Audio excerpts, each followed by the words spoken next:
Então, meus amigos, sejam bem-vindos ao nosso canal e vamos tratar hoje dessa questão dos novos cancelamentos de vistos do pessoal do PT no Brasil, uma ação feita aqui pelo governo americano que está sendo muito bem executada pelo Marco Rubio, que é o senador aqui da Flórida, e ele é o chefe, ele é o secretário, como se fosse o ministro de Relações Exteriores do governo Trump. E para quem não sabe, o Marco Rubio, procure ele depois na rede social, ele é descendente de cubanos. Então, por isso, ele está sendo muito assertivo no tratamento com o Foro de São Paulo. Eles já sabem, o governo americano sabe que o Foro de São Paulo domina muitas instituições da América Latina e acabou tomando o poder de quase todas as instituições no maior e mais rico país da América Latina, que é o Brasil. Inclusive, esse livro aqui, eu indico para vocês, O Foro de São Paulo, do professor Olavo de Carvalho, que fala da ascensão do comunismo latino-americano, e a gente vai explicar um pouco sobre isso. Mas por que essas pessoas, o Padilha, né, que é ministro da Saúde do PT, outros membros que trabalharam também na saúde, até hoje trabalham no PT, no governo do PT, no governo do Lula, por que essas pessoas tiveram seus vistos americanos cancelados e podem sofrer outras sanções? Eu acredito que vão sofrer outras sanções aqui do governo americano,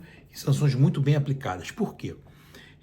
Existe, né, sem dúvida nenhuma, o governo americano, ele aplica sanções a países que tentam beneficiar a ditadura cubana. A ditadura cubana é a pior da América Latina. Ela é a pior das Américas, porque nem a venezuelana é tão fechada quanto a cubana, nem a da Nicarágua, do Daniel Ortega, nem a brasileira. A cubana, ela é a mais fechada, né?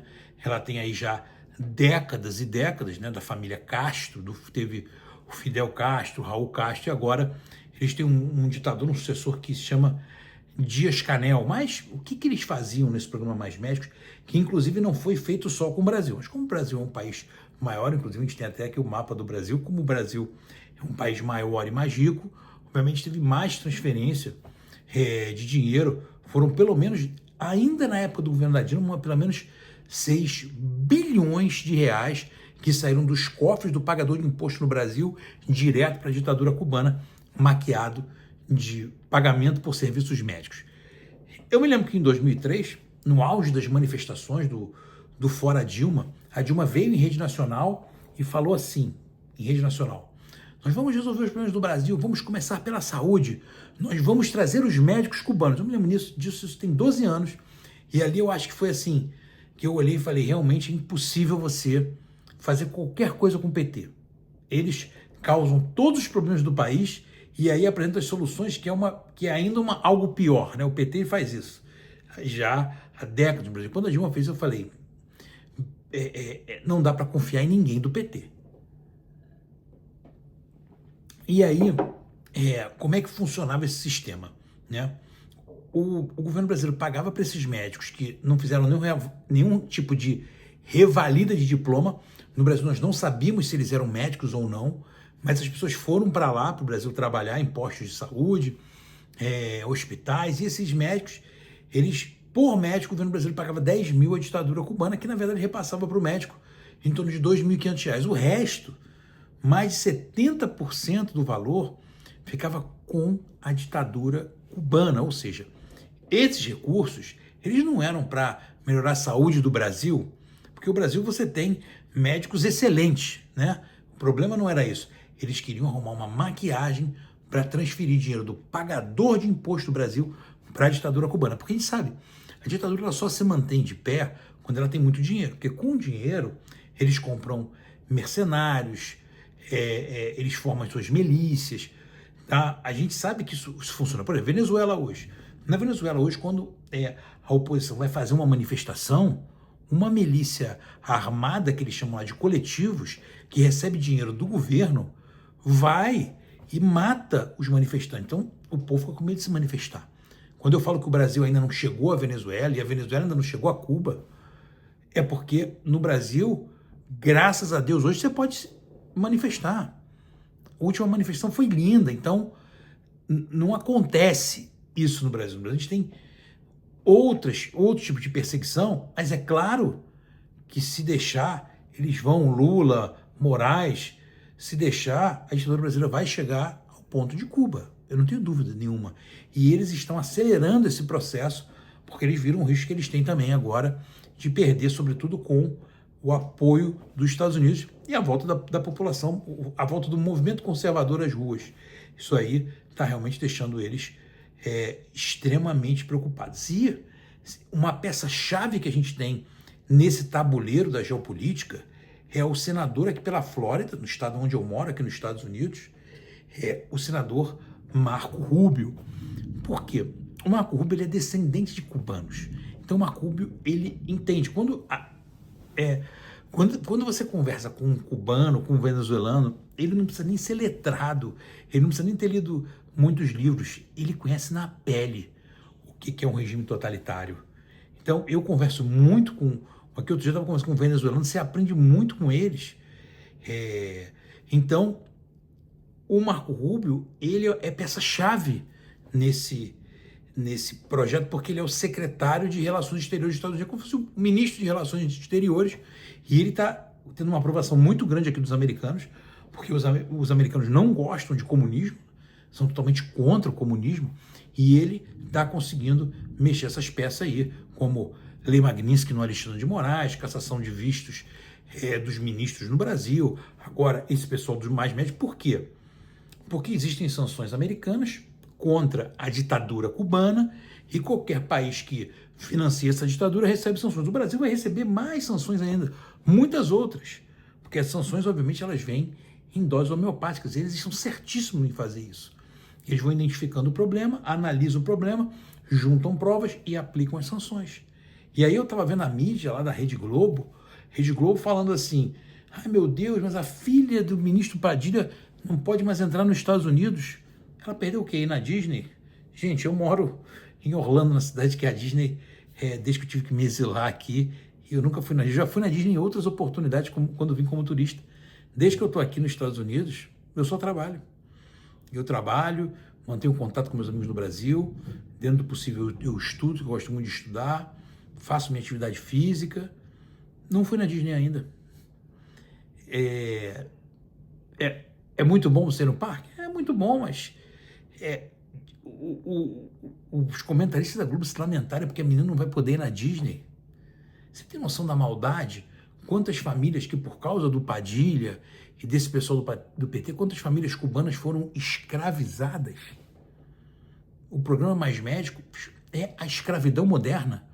O médico recebe apenas 25% e o resto vai para a ditadura, e a sua família, ele vai para o Brasil, para os outros países também, que esse programa não foi feito só no Brasil, foi feito em outros países da América Latina. Os médicos cubanos vão e a sua família fica como refém em Cuba, para a pessoa não pedir asilo, para a pessoa não sair.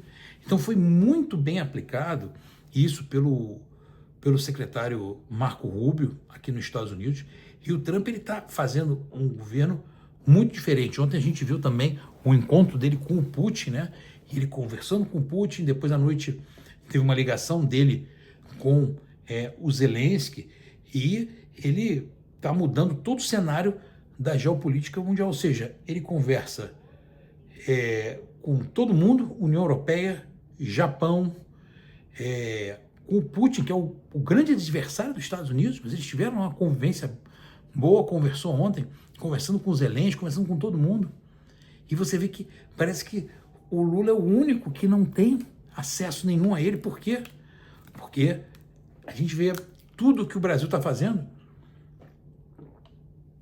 O presidente Trump, ele defende abertamente a questão da perseguição ao Bolsonaro, porque ele também foi vítima desse tipo de perseguição. E quanto mais o Trump fala, ó, eu estou percebendo que vocês estão perseguindo o Bolsonaro. Quando o Trump fala isso, no dia seguinte o Moraes vai lá e dá um passo na frente. O Alexandre de Moraes, será que ele realmente acha que ele vai vencer o Donald Trump? É inacreditável isso. Aí o Lula vai lá e fala contra o Trump e fala uma série de atrocidades. O Lula falou essa semana que o quilo do contrafilé aqui nos Estados Unidos dá $150. Eu fui no Walmart aqui, fiz um vídeo, tá lá no meu Instagram. O vídeo tem mais de 400 mil visualizações já. O quilo não está $150, está 20 e poucos dólares, o que seria 20 e poucos reais. Muito diferente do que está o Brasil. Aqui todo mundo tem acesso a comprar uma carne, comer uma carne. A diferença é muito grande. Mas é importante a gente entender esse movimento do que é o Foro de São Paulo. A sociedade brasileira, são poucas pessoas, às vezes no nicho aí da direita, quem acompanha os canais como Paulo Figueiredo, como o Revista Timeline, o Constantino, sabe o que é o Foro de São Paulo, mas muita gente ainda não sabe o que é o Foro de São Paulo. E é importante a gente entender isso tudo, que o Foro de São Paulo foi essa organização, já fiz muitos vídeos sobre a organização que foi criada ali em 1990 para salvar o movimento comunista na América Latina com o dinheiro brasileiro, né? Que o Lula fundou com o Fidel em São Paulo. A primeira reunião foi em São Paulo, para o Foro de São Paulo. E aí você tem as atas na internet. No início, quem foi um advogado brasileiro que já faleceu, o nome dele é José Carlos Graça Wagner, que ele juntou essas atas, juntou documentos inteiros, levou para o Olavo de Carvalho na época, que publicou no Mídia Sem Máscaras, e a mídia brasileira por mais de 10 anos negou isso. E o Foro de São Paulo foi chegando à presença em vários países, como a Argentina. A Venezuela entrou depois, mas vários membros do Foro de São Paulo chegaram ao poder. O caso da Nicarágua também, do Daniel Ortega. Então, toda essa estrutura, ela teve a ideia vindo de Cuba, né? Porque Cuba sempre teve esse treinamento vindo da União Soviética, e eles pensaram em criar na América Latina o que eles não conseguiram avançar muito na época na União Soviética, com a queda do Muro de Berlim. Eles tentaram criar o que eles queriam chamar de pátria grande, que é na América Latina ser uma grande nação com uma moeda, toda ela comunista. E, em grande parte, eles tiveram sucesso. Não chegaram ao final, mas eles conseguiram avançar em vários pontos em relação a isso. Depois ficou queimado, eles mudaram o nome foi para Grupo de Puebla, e aí agora acho que voltou o nome a ser Foro de São Paulo, porque acaba que as reuniões, quando eles veem que isso pode prejudicar eles, que as pessoas sabem, eles começam a esconder as reuniões, mas sem dúvida nenhuma isso tem uma importância enorme. Isso foi escondido pela mídia brasileira por anos. E hoje, inclusive, esse Grupo Foro de São Paulo, ele juntava ali mais de 100 partidos de esquerda, mas também organizações criminosas, como as Farc, que são os maiores produtores de cocaína do mundo, como o MIR chileno, grupos terroristas, grupos de tráfico internacional de drogas que financiavam alguns partidos de esquerda para esses partidos chegarem no poder. E aí, a gente está vendo essa semana também o Trump autorizando o exército americano a atacar navios e aviões que sejam desses cartéis, né? O cartel de Solis, esses cartéis que tem no México, né? O governo do México até permitiu, mas os cartéis do México são muito fortes de drogas. E na Venezuela, porque a Venezuela é um narco-estado. Inclusive, eu vi o Marco Rubio falando que o Maduro não é o presidente da Venezuela, ele é o chefe do cartel que tomou o poder na Venezuela. Ou seja, isso é uma coisa muito séria, porque aí você já vê que isso pode caminhar para uma ação militar contra a Venezuela para tirar o Maduro do poder. Mas existe um outro personagem dentro da Venezuela que se chama Díaz Cabello. Ele é o ministro do interior, eu tenho que pegar o nome dele aqui. Ele é o ministro do interior, tá? E esse sim é um dos líderes desse cartel da Venezuela. Inclusive, o próprio exército, tem um outro livro aqui que fala muito disso, o próprio exército venezuelano ajuda na logística de cartéis de droga que transportam as drogas pela Venezuela, que às vezes ali você tem fronteira com vários países, você tem portos, isso ajuda nessa logística desse tráfico internacional de drogas que, sem dúvida nenhuma, esse tráfico internacional de drogas prejudica países como é o caso dos Estados Unidos.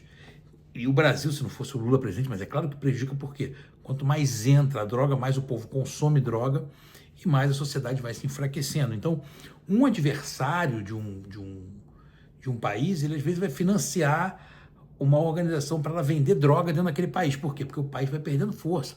O próprio Estados Unidos perdeu força com muitas drogas que foram distribuídas aqui dentro. Por que perde força? Uma família que tem uma pessoa que se vicia em droga, essa família ela vai perder dinheiro, vai perder saúde, ela vai ficando mais fraca. Uma cidade forte é uma cidade com famílias fortes. Então, isso acontece. E aí, a gente já viu agora essa ação dos Estados Unidos. A autorização, ainda não teve nenhuma ação que eu fiquei sabendo, mas a autorização para que o exército americano já possa começar a monitorar esses barcos e aviões. E isso, com certeza, vai acontecer alguma coisa. Então, queria agradecer vocês aqui do nosso canal. Curtam esse vídeo se vocês puderem comentar também. Ponham um comentário de vocês, eu vou responder a todos. Se inscrevam e compartilhem com o maior número de pessoas. Eu sou Alexandre Zimmerberg, exilado da ditadura brasileira, morador aqui da Flórida. Que Deus abençoe a nossa América, que Deus abençoe o nosso Brasil. Fiquem com Deus todos vocês.